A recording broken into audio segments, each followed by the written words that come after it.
माणसाचं मन खूप चंचल असतं. समोर साक्षात परमेश्वर असतानाही कधी कधी आपल्याला भौतिक वस्तूंचा मोह सुटत नाही.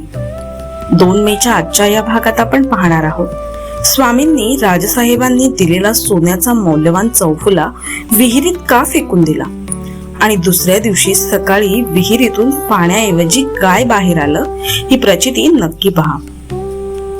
नमस्कार, श्री स्वामी समर्थ. आपल्या नित्यस्वामी दर्शन या सिरीज मध्ये आज आपण स्वामींच्या निस्पृहतेचा आणि अंतर्यामी स्वरूपाचा अनुभव घेणार आहोत. काल उंदीर बोललेला पाहून राजसाहेब थक्क झाले होते. त्यांनी स्वामींना विनंती केली की त्यांनी राजवाड्यात राहावं. स्वामी काही बोलले नाही.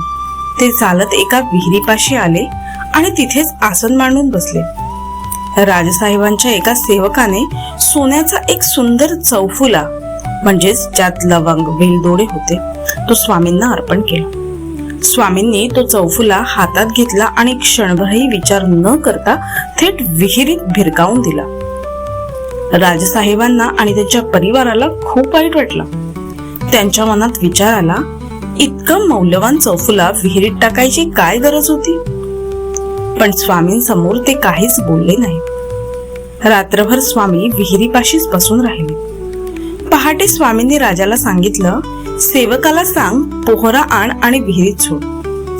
तेव्हा सेवकाने जेव्हा पोहरा वर खेचला तेव्हा सगळ्यांचे डोळे विस्फारले. त्या गाडग्यात पाणी नव्हतं, तर काल स्वामींनी विहिरीत टाकलेला तोच सोन्याचा चौफुला जसाच्या तसा बाहेर आला होता. राजसाहेबांना आपल्या चुकीच्या विचारांचा पश्चाताप झाला आणि स्वामींच्या अवतारी शक्तीची पुन्हा एकदा प्रचिती आली. आणि म्हणूनच स्वामी सांगतात, लोक देवाची नित्यपूजा करतात, पण देव प्रत्यक्ष ब्रह्मांड व्यापून आहे याची त्यांना खात्री नसते.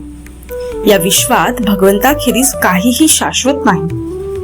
आपण प्रपंचात कष्टमय आयुष्य काढतानाही आनंद मानला पाहिजे. देव अतिशय सुलभ आहे, फक्त आपण तो आनंद लुटायला शिकला पाहिजे. देवाच्या चमत्कारापेक्षाही त्याच्या विचारांशी ठाम राहा.